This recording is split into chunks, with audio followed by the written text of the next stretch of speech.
I've been getting a lot of requests to sort of on how to access the NPAS system for VFCs. More specifically, my SCAR H. So as you can see, it's missing from the wall right now because I have it field stripped and I actually have done the entire disassembly of the bolt carrier group to access the NPAS system. And I'm going to be honest, I've been kind of holding off on taking it apart because one, it's incredibly time consuming, and two, accessing the NPAS system is kind of a pain in the ass. So hopefully you guys will find this at least somewhat informative. So yeah, hopefully my pain and suffering has been worth it. So let's go ahead and take it to the table, and I'm going to show you how the NPAS system works and where it's located. All right, ladies and gentlemen, welcome back to the table. So, I've already field stripped the scar and it's currently sitting to the side in pieces. This is the main part that we are more interested in looking at. So, to get to the NPAS, well, before we actually get ahead of ourselves, what is an NPAS? Well, I don't know the exact acronym, so I'll just put it up on the screen here. But what an NPAS system does in a idiot's sense is it regulates the amount of gas going out or towards the barrel. Essentially, if you are wanting to limit or increase the amount of power that your gun is shooting, well, VFC has implemented a and sort of NPAS system that is applicable to most of their gas blowback series. So, to look at the scars, and this actually applies to a lot of VFC products in general. If you ever get the chance, go to their website and you can look at their diagrams for most of their gas blowback products. You will see that a lot of the internal components on their gas blowback weapons share a lot of parts. So, parts that are inside this system are also applicable to a couple other systems, and we'll go over that later on. So enough babbling here. Let's go ahead and just kind of take this apart. I already have this sort of pre-taken apart. I've taken out all the screws and all the pins because taking it apart took me about 20 minutes just fighting the extremely stiff pins inside this gun. So first things first is you want to take the screw out from this back plate. The reason why is because there is a return spring that returns this nozzle back to position, and if you try to just pull this out, you're going to damage the spring and it's not going to cycle properly. So you're going to unscrew that, and the next thing you're going to do is you're going to unscrew these three screws at the front of the bolt. What this is a locking collar, which keeps the bolt traveling limited so it does not over travel and jam itself. So from here, we can pull the entire bolt system out. This is just a giant chunk of pot metal that will cycle back and forth and give you that recoil impulse. And we can also take off the collar there, which you can just put off to the side. So the next step here is you can kind of see daylight through those pinholes. There are going to be two large pins holding the return spring in place, as well as the NPAS system. So I've already pulled those out. They are pretty chunky, about yay big, and they are essentially going into these holes right here. When you put everything back into place, you have to make sure that everything is lined up properly, or you're going to spend quite a bit of time trying to get this thing back together. So from here, we can essentially just kind of dump everything out because I took the pins out already. Inside this bolt, there's a captive spring around here, which is what this NPAS system kind of rests on. And aside from that, we have a return spring and the back plate nut that holds this thing to the bolt. So this is the star of the show right here. This is your NPAS system.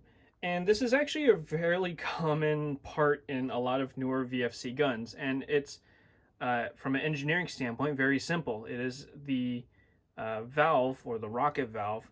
What happens is when you fire the gun, gas goes up through there and routes forward towards your BB, going through the nozzle right there. So if you can see how it's kind of laid out, that valve sits in like that. And what this NPAS system does is essentially it's just a grub screw in this valve that you can adjust forward or backwards so you can limit the amount of gas going through. So you can see here where this NPAS system is supposed to lie. It's supposed to lie a little forward right here on its spring, and when it fires, you can see that inertia will cut the gas off and essentially feed gas through here so that the bolt has a chance to sort of expand. Now, to adjust this system, it is very simple. All you need to do is get a Allen wrench and just stick it through that hole. And I think I have the wrong size here. Yes, I do. So essentially to adjust this system, all you need to do is stick a Allen wrench that is the appropriate size and twist like so. And you can see there that I am adjusting the gas system to limit it. So as you can see, if this screw is going this way, what it's going to do is it's going to push this rocket valve forward and cut off the amount of gas that is going towards the BB, and the rest will be vented back for more recoil. Actually, I'm not sure that's how it works. If you wanted to add more power, all you need to do is just simply insert and screw it all the way the other way. So I'm going to screw it back into position like so. Once you are done, all you need to do is just simply drop it in like so. And you have to line it up so that it will be held in place by the pin.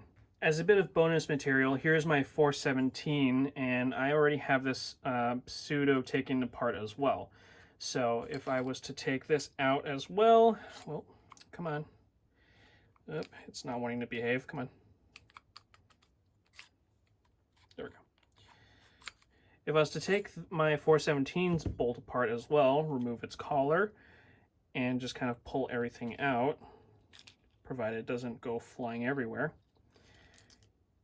you can see that in a little more detail, it also has a NPAS system.